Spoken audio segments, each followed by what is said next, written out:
Whoa, is it on now? Is it on now? Well, that was fast. Normally it gives me a one, a two, and a three. But wow, just boom. Wow, I'm on. Damn. I didn't even prepare myself for those 3 seconds. I was makeup, please.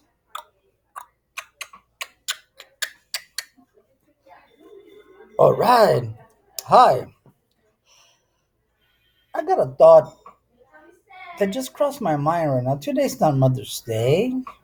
It's not Father's Day. It's not Grandfather's Day or any other day having to do with family affair.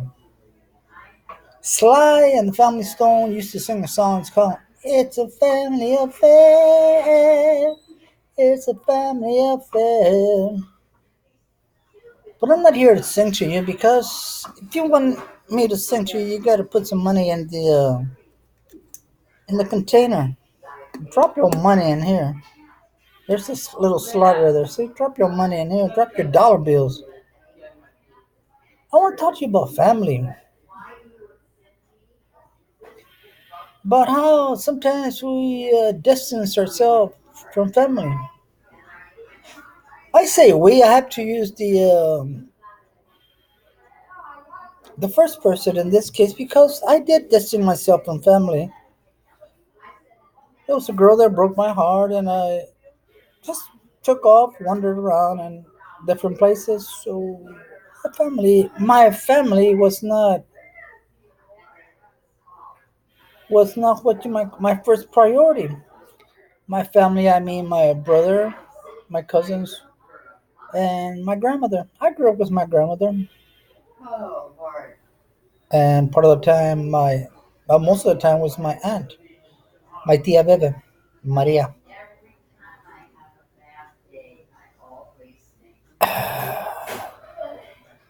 All my life, I guess I wanted kind of a family structure in my life, but I didn't have it. I never got married.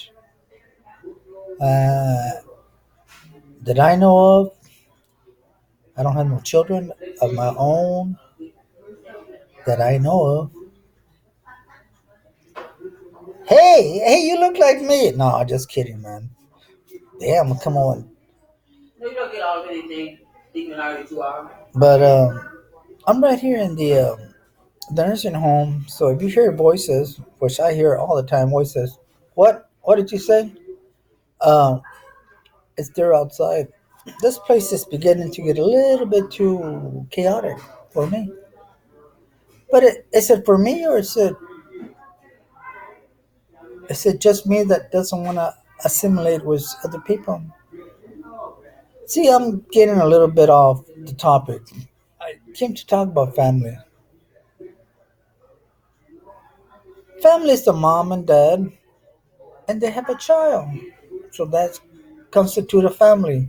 A man and wife, it's a marriage, it's a spouse. A family is a mother, a father, a child, and then another child. So that constitute a family with children and a sibling, a brother or sister. We live in a world that it's so chaotic. People are running around here and there and trying to accomplish something. And children grow older and they go their separate ways, like I did when someone broke my heart. I went my own way. My brother got married, my other brother got married, my cousin got married, my other cousin got married. Actually, I went to all my family's weddings. They were all getting married. They had 2 kids, and then their kids started getting married, and I was still single, left out.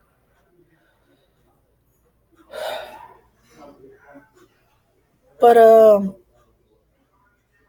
sometimes there's riffraff and family. Could be for different reasons. Maybe the dad, maybe the mom, maybe the children's fault. I don't know.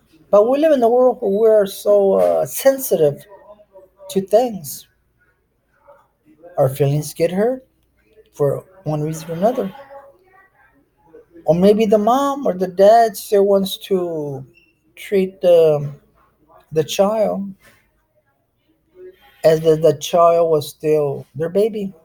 There's a good commercial that I seen one time. And this guy calls up his dad on the phone. Hey, dad, come on over here. I got the door is wide open and I got the air condition on. Meaning to say, I guess when he was living in their home, his dad would say, "Close that door. If you don't close that door, you get out of here by your own place."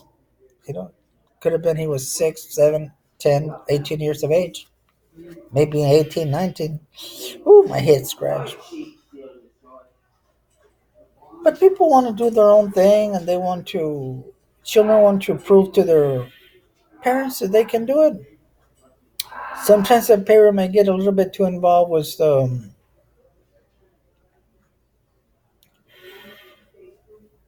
the children, the children of their children. In other words, the parent can get too involved with the grandchildren. Motherhood has never left behind you. Papahood is not either. But more so motherhood. A papa, oh man, sometimes you can't depend on those. Basters. I think that's how you spell it. Bastards. Did I say that word out loud? My goodness. I'm going to get fined by Facebook. But the mother's instinct of being a mother, it's always there. It's never goes away. And all she wants is a little bit of time for her kids to come by and say, Mama, how are you? We brought you this, we brought you that. And that fulfills her heart. That empty heart that she has, or that he has, the daddy, that fulfills that heart, that yearning to be within the family structure. Sometimes the family's kids move away to a different city, maybe 10 miles, 12 miles, 100, 1,000 miles away, maybe to another state, to another province. Depends what part of the country or the world you're in. Maybe they jump the fence over from Mexico and go here to the United States. That happens a lot. A lot. They leave family over there and they come over here and they start a new family. So their minds are which way to go. But I'm getting a little bit off topic. The topic is being in a family structure. And we nourish the kids. We even put them, a lady puts a child and feeds it with her own milk, with her own body fluid. And the child clings to it. And it's a bonding feeling. But as time goes on, the child attaches himself to the mom. Wherever the mom goes, the child is right behind, even holding on to the skirt, the dress, to the leg. If she's wearing shorts, never wants to let go.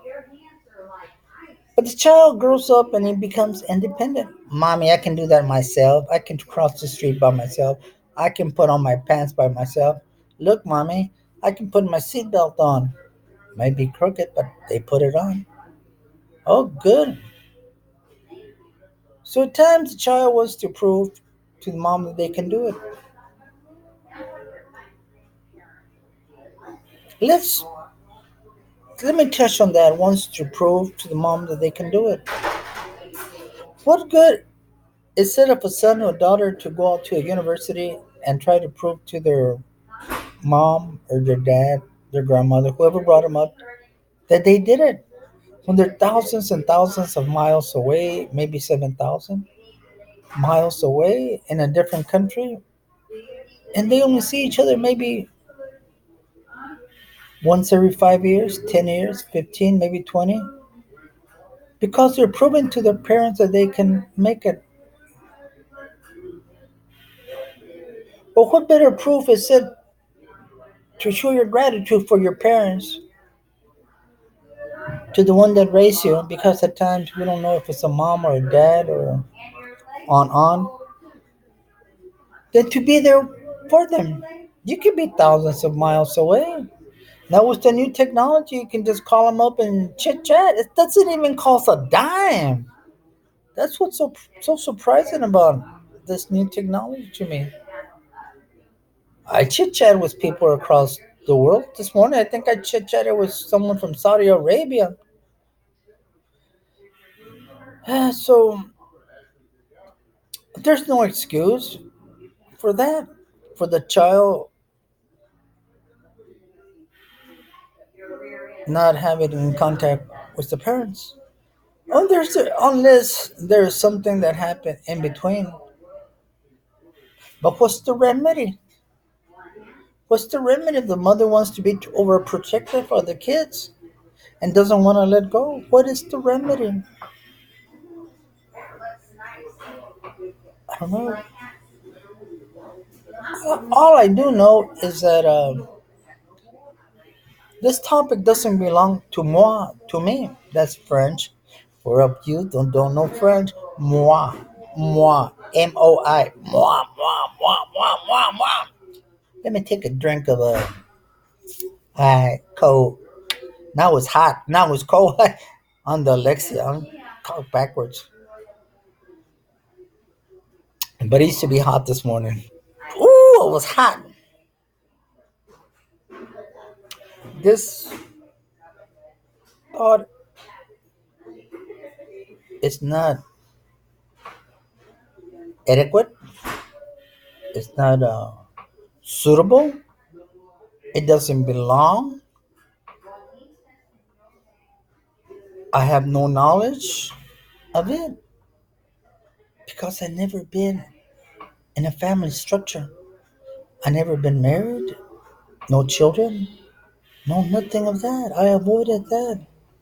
So how can I be telling you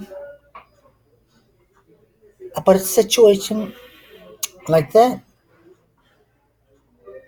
In my writing and in my thoughts, I don't like to mention people unless they're my family. My dad at one time was sitting in a restaurant in downtown San Diego. And a little, I went like that because it was a little backwards restaurant. They catered to the people that were low, low income, and there's a lot of people low income right there in the San Diego area. They call them homeless. My dad was living in a hotel, so was I. So one time we started talking about my brother, my half brother, and he's mentioned something like, my dad has always been an outspoken individual. He would talk before he would think, and at times he would talk not through his mouth, but with other orifice of the human anatomy.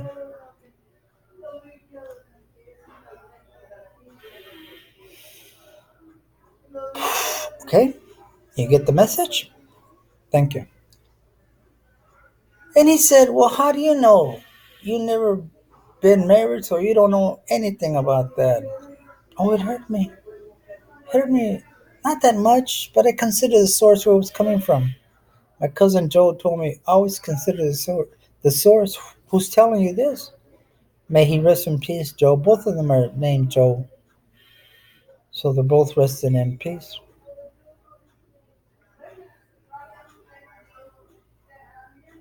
So it's not up to me to bring a topic like this out to you guys, whoever watches this, because I never been there. I like to conclude by saying that there's people that go to college and they get their degrees in social behavior, counseling, and all that. That's good. That's good education. And they want to go out and they go out and they get a job counseling individuals that perhaps they didn't even finish high school or even seventh grade or eighth grade. And they've been involved maybe in drugs, alcohol, of that nature. And the person that goes to college perhaps never even touched a cigarette in their lives.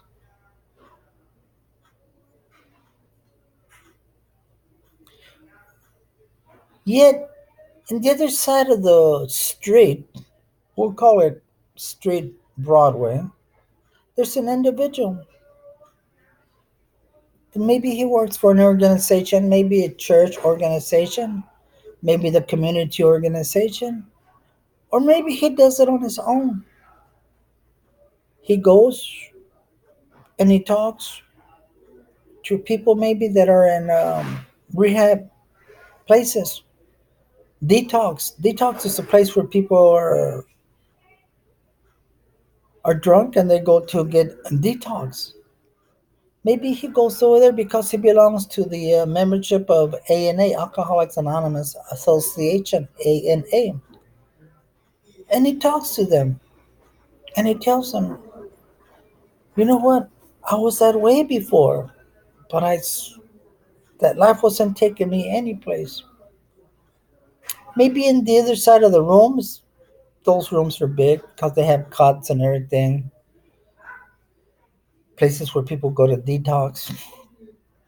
On the other side of the room, maybe there's an individual that finished college. Maybe he got his doctor's degree at Oxford, and he's talking to another person. But he's talking in a different lingo, different way of speaking, that he's not communicating with the other person. Oh, sure, the other person might be listening because there's nothing else to do. But he's talking in terms that are way beyond that. It's, if you never, in other words, what I'm saying is this: if I was a man that had family, children, there would be more substance to this topic. But since I'm not, it takes it away. To conclude, I'd like to say that MASH 4077, if you guys ever seen it, it's about the Korean War. And the priest right there, Mahoney, was talking to a soldier who got wounded. And the soldier said, Father, he says, excuse me, but I can't talk to you. And then the father says, why, son, why? Because you won't understand how it is to be out there in the front line in the battlefield. You've never been there. So how can I talk to you? I want to talk to you about how it feels to be out there. But son, I'm listening. No, no, father, you can't. So he was hurt. The father, the priest, MASH 4077, a comedy. He was hurt. And he wanted so bad to go to the front line. He even asked one of the mechanics, where's the front line? Let me borrow a Jeeps. And the captain, the colonel got a hold of it and they tried to hold him back. But he finally went. And as he was going, they were going to go pick up an injured person. The guy he needed a trachom. I don't know, it's called something that they cut a little hole right here because he couldn't breathe. And they had to put a pipe on it and so they can breathe. So the Father Mahoney performed that surgery through the radio. He was in contact with the MASH 407 hospital. That's what MASH stands for, Mobilized Hospital.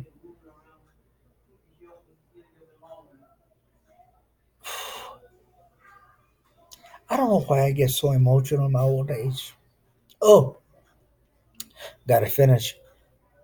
So the Mahoney went back, the father went back, and he went to talk to the soldier. And the soldier said, I heard that you went to the front line. Yes. How did it feel? Oh, he said, oh, it was scary. Bullets coming in and out, and there's planes, and uh, around you there were butchers that were moving around. It was scary, huh? Yes, it was scary, son. And the guy said, now we can talk. So I have no right